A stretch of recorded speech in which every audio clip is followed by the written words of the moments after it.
What is the history of CASA? Have you ever wondered how a simple idea could change the lives of countless children in the legal system? The story of court-appointed special advocates, or CASA, begins in 1977 in Seattle, Washington. It was initiated by King County Superior Court Judge David W. Soukup. Judge Soukup faced a tough situation.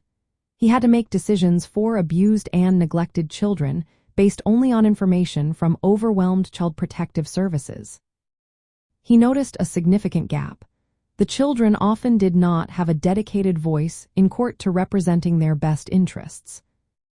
In many cases, lawyers represented parents or the state, leaving the child's perspective overlooked. This left vulnerable children at risk of further harm within the legal system. To tackle this problem, Judge Soukup took action.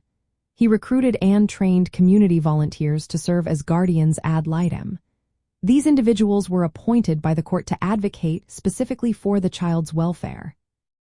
The volunteers had an important job. They gathered detailed information about each child's situation and made recommendations aimed at securing safe, permanent homes. Their goal was to protect the child's rights throughout court proceedings. This approach aimed to prevent children from being re-victimized by ensuring their needs and wishes were heard in judicial decisions. The idea quickly gained traction. In 1978, the Children in Placement Committee of the National Council of Juvenile and Family Court Judges formally adopted the CASA model. This was a significant step towards safeguarding children's rights in court. By 1982, the movement had grown, leading to the establishment of the National Court-appointed Special Advocate Association in Seattle.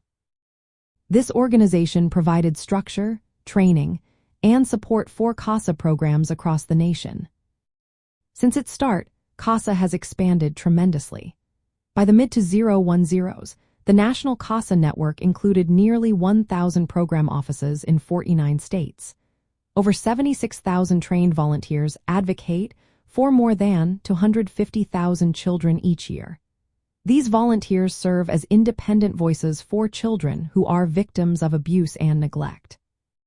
They work within the court system to ensure that decisions prioritize the child's safety and long-term well-being. From the perspective of true crime and criminology, CASA plays a vital role in the child welfare and justice systems. It addresses the issue where vulnerable children, often victims of severe abuse or neglect, might otherwise be overlooked. CASA volunteers help reduce the risk of secondary victimization by providing thorough fact-finding and advocacy. This is essential for informed judicial decisions. Their work highlights the importance of specialized victim advocacy in cases involving child maltreatment. In practical terms, CASA programs train volunteers to understand the complexities of child abuse, neglect, and the legal system. These advocates work closely with social workers, attorneys, and judges. They offer a unique, child-centered perspective that supports the child's best interests in court hearings and case planning. The CASA movement has become a vital part of the child protection framework in the United States, emphasizing community involvement and prioritizing children's rights within the criminal justice context.